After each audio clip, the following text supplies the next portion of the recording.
This loch only speaks when someone's about to die. But here's the catch: it only talks to one family. Loch Ealachan. A dark, almost black expanse of water, nestled deep in the Scottish Highlands, where the mist clings like a shroud and the silence feels heavy, ancient. It's a place that seems to swallow sound, a place where the pines stand like sentinels, and the air always carries the chill of deep, still water.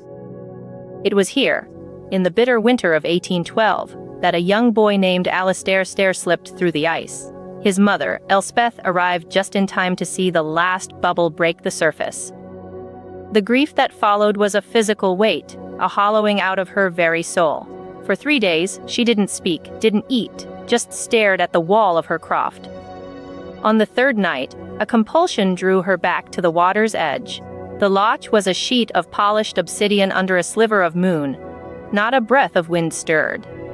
The world was holding its breath. And then it came. A voice.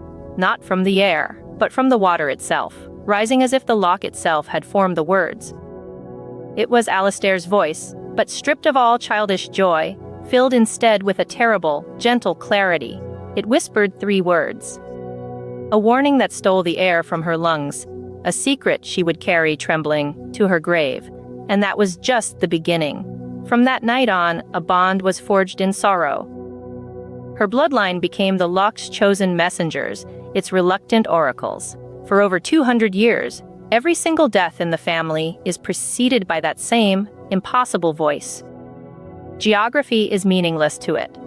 It doesn't matter if you've moved to the noisy, bright streets of Glasgow or crossed an ocean to the towering canyons of New York City. The whisper finds you. It is inexorable, a dreadful countdown, always beginning exactly 24 hours before the end. The phrase is always the same, 3 simple, chilling words. I won't say them here. To give them power is to invite them in. But every generation hears it precisely the same way. Fathers hearing it while mending a fence, the sound seeming to emanate from the rain barrel.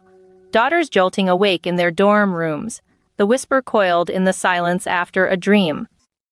Cousins stopping mid-sentence on a phone call, the words threading down the line like a cold wire. They all describe the same sensation, a clarity that cuts through any other noise.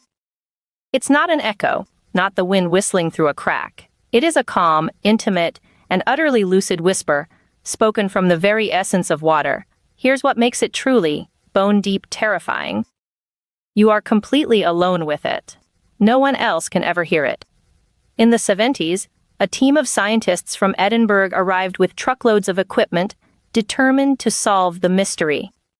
They tested for infrasound, for hidden seismic faults rumbling below the peat, for pockets of subterranean gas seeping up to induce mass hallucinations. They found nothing. The Loch gave them only silence.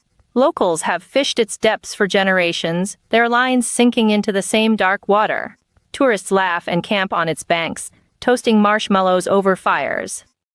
Not one has ever reported a whisper. Not even the family's own husbands or wives, sleeping in the same bed, holding the hand of the one who hears it. It is a secret for the blood alone. A private audience with fate. In 1984, a young woman named Moira was far from the myths of the Highlands, studying art history in her cramped London flat. She was washing paint from her hands, the city's cacophony a dull roar outside her window. She turned the tap, and instead of the splash of water, she heard it. The whisper. It didn't come from the room. It came through the water, flowing from the brass spout as clearly as if someone were speaking into her ear from the other side. Her blood ran cold. Her heart hammered against her ribs. She knew with a certainty that was itself terrifying. She called home, her fingers slipping on the dial, her voice a frantic tremor.